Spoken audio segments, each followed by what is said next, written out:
we have to bear in mind when we're doing a painting like this that we're painting for ourselves, but hopefully secretly we're probably painting for other people as well. Really, we want other people to see our work.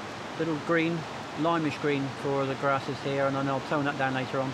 Lemon yellow, ultramarine, little gob of white, bit of burnt sienna, and I haven't included a sap green in this. I've got the sap green, but I can make a green, and I wanted to do this with just a limited palette, very limited.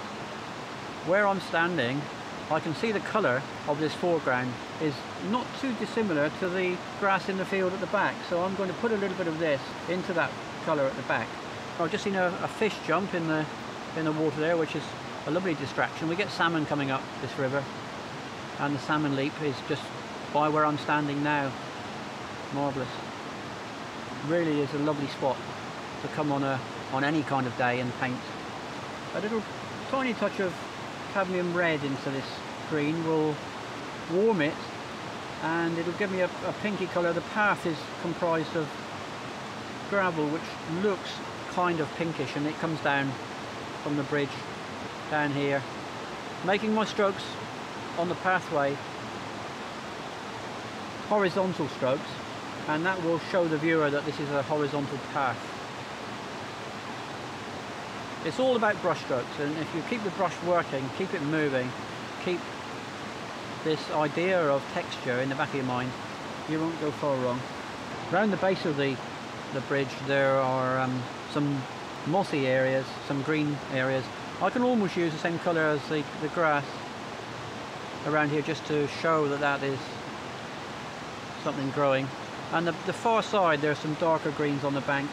I need to just go back to this darkish colour and put in a few little touches. I'm not going to elaborate on that at this stage anyway. I'm going to change my brushes, a filbert, and this is a factor when you're working out of doors. You need to have everything to hand, paint mixed up as much as you can, as many brushes as you think you're going to need, and if you spend a lot of time cleaning your brushes, the sun's going to go in or it'll rain and you've missed your chance.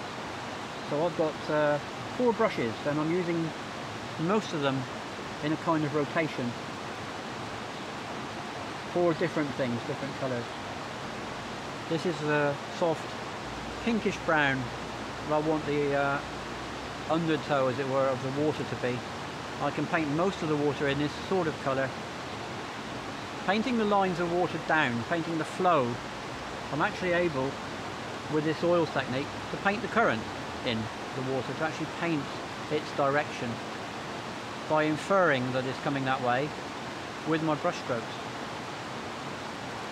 And I'm leaving until last the highlight. The highlight of this is the lovely reflection under the archway of this bridge of the sky, which has now got a tiny touch of blue in it, and it won't stay there for very long. I'm going to have to remember what that sky colour was like. I'm not too disappointed. We expect Dartmoor in February to not be too bright and sunny. If it was, I think I'd be a bit worried. Getting a reflection on the water, which is sort of a secondary reflection of this archway. The arches are made jutting out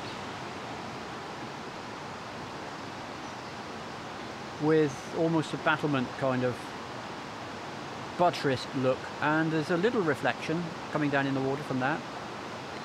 Put that one in,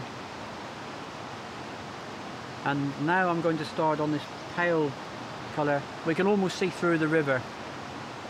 We can almost see the sand, and in fact the river does have such a clear quality. We can see the riverbed quite clearly all the way along, and the occasional fish, brown trout and the occasional salmon. Oh, there's a lovely little reflection coming through this first archway. One little streak coming down, and then underneath. This is careful control of tone, really, and out of doors it does take a lot of practice to adjust your tones, but by keeping practicing, you will get the hang of it. And making tones work for you is what this is all about. One tone set against another. We have to decide where the bridge is darkest, where it's lightest, and play one off sometimes against the other.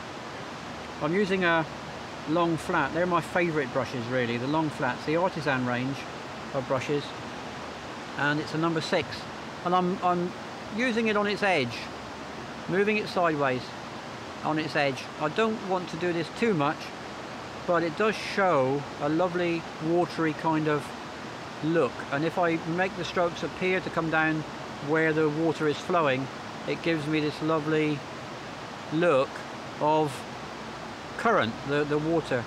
I can see the little ridge on the bottom of the pillar of the bridge, and then the reflection of it, and the water rippling around that. I can just streak and smudge, rubbing the colour in with the brush.